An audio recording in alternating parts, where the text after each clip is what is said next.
बिहार की वो सुंदरी जो फूलन देवी से भी खतरनाक, कोर्ट में पेशी होती थी तो वकील सुंदरता देख पिघल जाते। पिता सरपंच थे पर बेटी बन गई डकैत, पकड़ी गई तो बॉयफ्रेंड ने भी किया सरेंडर। सिंधिया को दी थी धमकी। सीमा और सुरेखा से भी अलग है 10 सुंदरी कोमेश गुर्जर की कहानी। पुलिस के सामने ही हो जाती थी फरार।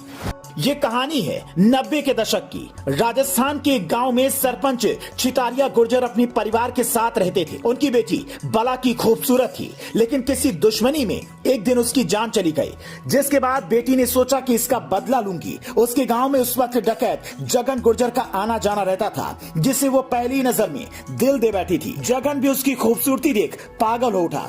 उसके बाद दोनों की प्रेम कहानी इतनी परवान चढ़ी कि जगन शादीशुदा होने के बावजूद उसके लिए कुछ भी करने को तैयार था। 25 लोगों के साथ गैंग चलाने वाला जगन, जो पुलिस के लिए सिरदर्द बन चुका था, उसने अपनी प्रेमिका के चक्कर में खुद ही सरेंडर कर दिया। ये उन दिनों की बात है जब उसकी प्रेमिका कोमेश प्रेग्नेंट थी। उसे अस्पताल जाने की जरूरत पड़ी तो अकेले ही ऊंट पर बैठकर पुलिस की नजर से बचते बचाते नर्सिंग होम पहुंच गई। वहां लड़के को जन्म दिया और नाम रखा लोकुश। लेकिन तभी पुलिस वहां पहुंच गई और उसे उठाकर ले गई। दूसरे दिन जब उसे कोर्ट में पेश किया गया तो कई वकील उसकी खूबसूरती के कायल हो गए और लोगों की भीड़ इतनी थी कि उसे संभालना मुश्किल हो गया था। बिहार में सीमा परिहार और सुरेखा जैसी कई 10 सुंदरियां हुई, लेकिन कोमेश का कोई तोड़ नहीं था।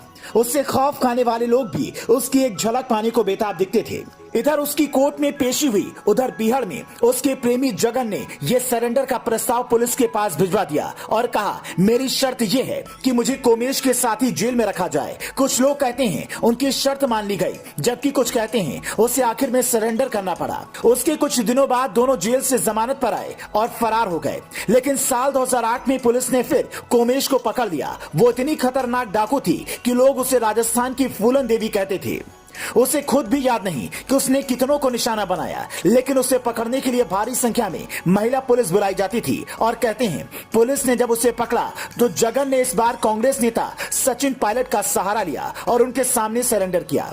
2 बार जेल जाने के बाद दोनों इस दुनिया को छोड़ना चाहते थे, लेकिन कहते हैं इंसान कितना भी आगे निकल जाए, अतीत उसका पीछा नहीं छोड़ता। खुद कोमेश ने एक इंटरव्यू में बताया, मैं पहली बार जेल से छूटी तो गांव में रहकर खेती बाड़ी करने लगी और गाय भैंस पालकर दूध बेचती थी। उसी से खर्चा चलता था। लेकिन जगन बीच में कुछ ना कुछ ऐसा कर देता कि पुलिस आ धमकती। हमारे घर में ऐसा सर्च ऑपरेशन चलाया कि आधार कार्ड तक नहीं छोड़ा। जब मैं जेल में थी तो मेरे भाई रामू को भी कुछ लोगों ने मार दिया। 8 साल पहले उसका भी बदला ले लिया। अब जेल से छूटने के बाद मैं सुकून से जीना चाहती हूँ। वो दुनिया बहुत खराब है, मैं कहूंगी ऐसा कोई न बने। हालांकि कोमेश भले ही ऐसी बातें करती हो, लेकिन उसका प्रेमी जगन आज भी अपनी हरकतों से बाज नहीं आता। साल 2018 में जब राजस्थान में गुर्जर आरक्षण की मांग को लेकर आंदोलन हुआ तो जगन ने तत्कालीन मुख्यमंत्री वसुंधरा राजे सिंधिया को भी धमकी दे दी। कहा, आपका महल नहीं रहने दूंगा। उसके बाद तो पुलिस ने उसे उठा लिया और तब से वो जेल में बंद है। कहते हैं जगन का खौफ इतना था कि उसके गांव में सालों से कोई शादी नहीं हुई। साल 2010 में पहली बार जगन के बड़े भाई की बेटी की शादी हुई तो गांव में पहली बार कोई शुभ काम हुआ। ये कहानी हमने आपको इसलिए सुनाई है ताकि कभी गलत रास्ता ना अपनाएं। आप कितने भी 30 मार खाओ, पुलिस एक ना एक दिन आपको पकड़ ही लेगी।